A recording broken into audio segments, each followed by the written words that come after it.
Crooked judge, crooked judge. He's a crooked judge. By a radical left-wing judge was a lawless and unconstitutional atrocity that sets fire to our laws like no one has ever seen in this country before. That happens in banana republics. It doesn't happen in this country. The case is a complete and total sham. It's a sham case. There were no victims, no defaults, no damages, no complaints, no nothing. There was nothing. The actual bankers who were involved in the loan transactions that were talked about testified at the trial. They said that Donald Trump was a highly sought-after whale. They called me a whale. I don't know if that's good or bad. I don't know if they meant a whale from the standpoint of being a little heavy or a whale because I got a lot of money, but I think they meant the second. In the high-stakes world of politics and business, the line between right and wrong can blur. This is a tale of a man who danced on this line and fell off. Former President Donald Trump. This story is about a devastating defeat, a New York fraud case that has sent shockwaves through the political landscape, revealing a disregard for legal norms and ethical standards that have far-reaching implications. The judgment underscored Trump's refusal to abide by the rules, leading to substantial financial and legal consequences. Despite his claims of being a victim, the legal system is holding him accountable, a testament to the checks and balances that underpin our society. This case has potential implications for Trump's political future. It might significantly influence how moderate voters perceive him, and it could deal a blow to his political ambitions, and in extension, the Republican Party. But remember, this is more than just the fall of a powerful figure. It's about the system that allowed him to push boundaries, to break the rules and the repercussions that ensued. As we delve into the details of this case, remember this is not just about one man. It's about the system that allowed him to break the rules and the consequences that followed.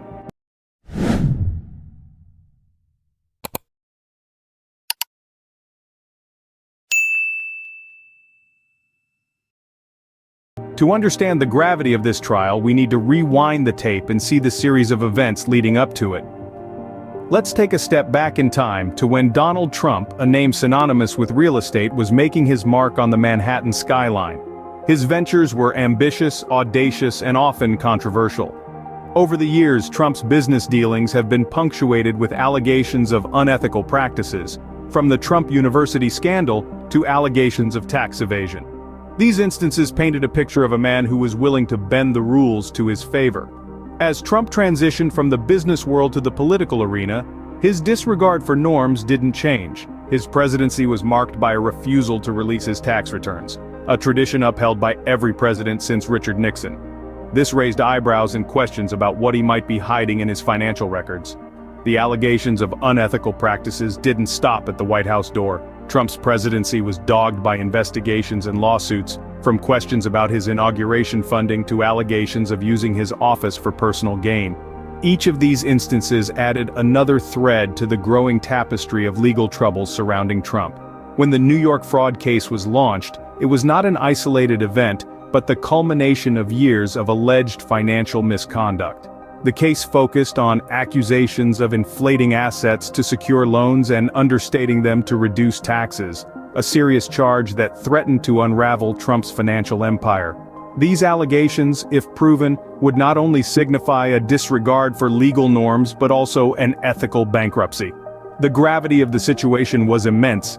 The former president, a figure who had built his brand on success and wealth, was facing a trial that could expose a lifetime of financial improprieties. And so, the stage was set for a trial that would shake the very foundations of Trump's empire. In the courtroom, the walls of power and privilege crumbled as the evidence piled up. This was no ordinary trial. It was a reckoning for a figure who has long towered over American politics, former President Donald Trump. Let's delve into the key moments of this trial that led to his stunning defeat. At the heart of the case was a series of damning evidence, painting a picture of a life defined by breaking all the rules. The prosecution presented a litany of financial irregularities, from inflated assets to dubious tax deductions. Each piece of evidence chipped away at Trump's defense, revealing a pattern of disregard for legal norms and ethical standards. Trump's defense was marked by denials and claims of victimization. He portrayed himself as the target of a political witch hunt, a narrative he hoped would resonate with his base.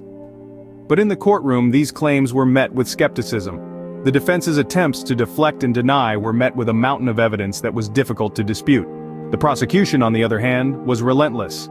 They presented a case that was thorough and compelling, laying out a timeline of fraud and deception. They argued that Trump's actions were not simply mistakes or oversights, but part of a deliberate strategy to enrich himself at the expense of others. The prosecution painted a portrait of a man who believed he was above the law, a man who used his power and influence to skirt the rules that ordinary citizens are expected to abide by. The trial was a spectacle, but also a moment of reckoning. It was a testament to the power of the legal system to hold even the most powerful to account. For every claim of victimization, there was a piece of evidence. For every denial, there was a counter-argument. The courtroom was a battleground where the truth was laid bare, and the walls of power and privilege were tested. The trial also revealed the potential consequences of Trump's disregard for rules. It wasn't just about the financial irregularities, but also about the erosion of trust, the undermining of institutions, and the potential damage to democracy itself. The prosecution's case was not just about Trump, but about the values and principles that underpin the American system of justice. In the end, the verdict came down like a hammer, a crushing defeat for Trump. It was a moment that reverberated far beyond the courtroom. A moment that could have profound implications for Trump's political future and the Republican Party. But more than that, it was a reminder that no one, not even a former president, is above the law. When the dust settled, the repercussions of this trial were felt far beyond the confines of the courtroom. The gavel's echo had barely faded before the ripples of this verdict began to spread. For Donald Trump, the man who had once held the highest office in the land, the implications of this defeat were profound, and they extended far beyond his personal finances. His political future, once seemingly invincible, was now shrouded in uncertainty. The moderate voters, who had once been swayed by his charisma and promises of change, were now left questioning their allegiance. The man who had once been their champion was now a convicted fraudster. It was a bitter pill to swallow, and it left a sour taste in the political landscape. For the Republican Party, the verdict was an equally devastating blow. They had tied their fortunes to Trump's star, and now they found themselves tethered to his downfall. The party was left scrambling to distance itself from the scandal, to salvage what was left of their reputation. But the stain of this trial, the shadow of this verdict, was not easily erased. And then there was Trump's business empire, built on a foundation of bravado and audacious risk-taking. In the end, it's not just about Trump's downfall, but about a system that held him accountable, a testament to the fact that no one is above the law.